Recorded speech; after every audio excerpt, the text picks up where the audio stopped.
Considera el siguiente problema. Un cañón dispara balas horizontalmente desde una torre de una altura h igual a 80 metros, como la que se muestra acá, y con una velocidad inicial v0 10 metros partido por segundo. En t igual a 0, un jeep que se dirige hacia la torre con rapidez constante v sub j 20 metros partido por segundo se encuentra a una distancia de 240 metros de la base de esta. Se nos pide a. Determinar el tiempo que transcurre entre el lanzamiento de la bala y su llegada al suelo. B. Determine la distancia horizontal recorrida por la bala en ese intervalo. C. Determine la distancia horizontal recorrida por el jeep en ese intervalo.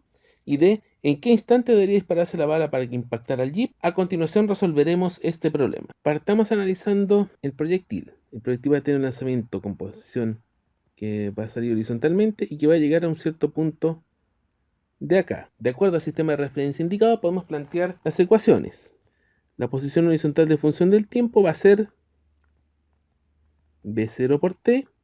v0 sabemos que es 10, por lo tanto va a ser 10 por t. La altura en función del tiempo va a ser altura inicial h, velocidad inicial en sentido vertical 0, menos un medio g por t al cuadrado, donde vamos a asumir que g es igual a 10 metros segundo al cuadrado. Luego, h, sabemos que la altura h es 80, menos un medio de 10, 5 por t al cuadrado. Esto aquí es igual a 0 y esto esté igual a cierto instante t en el cual llega al suelo. La pregunta A, necesitamos establecer cuál es el instante en que llega al suelo, y eso lo establecemos haciendo de que la altura en ese instante sea 0, que será igual a 80 menos 5 por t al cuadrado. De aquí se puede despejar fácilmente.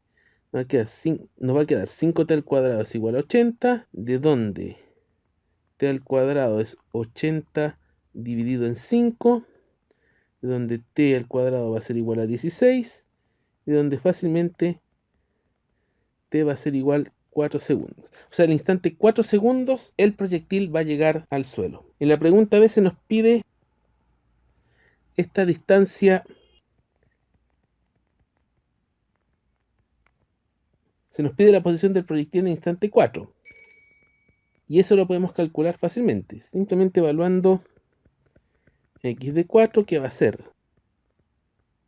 10 metros partido por segundo por 4 segundos, igual a 40 metros. Ya tenemos la B respondida con eso. Y la C se nos pide cuál es la distancia que en ese tiempo va a recorrer el jeep. Se supone que el jeep va a recorrer una cierta distancia que vamos a llamar L, que es la velocidad sub j del jeep por t.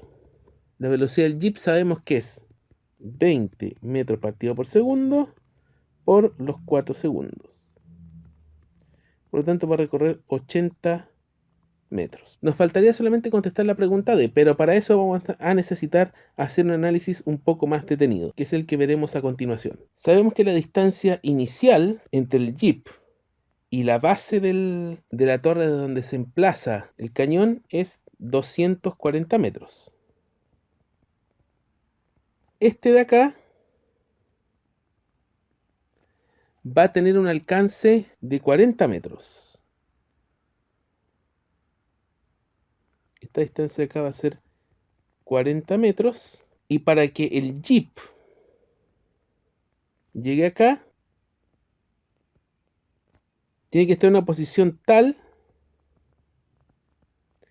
de que tenga que recorrer 80 metros desde el instante que se lanzó el proyectil hasta que el proyectil le dio. ¿Qué quiere decir esto? De que previamente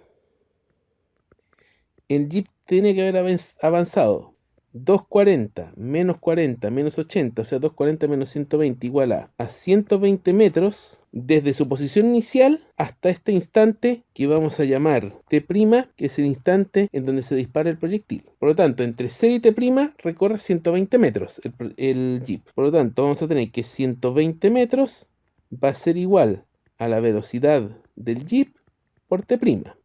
Por lo tanto, este tiempo t' de retardo tendría que ser 120 metros dividido en la velocidad del jeep, que es 20 metros partido por segundo.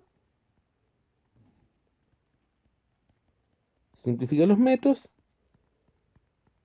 Entonces este tiempo prima va a ser 6 segundos. ¿Qué quiere decir esto? De que el proyectil tendría que lanzarse 6 segundos después de la situación inicial, de tal manera de que el jeep queda a 80 metros de la posición del encuentro y se pueda dar justo que el proyectil impacte al jeep. Y con esto se da por resuelto el problema.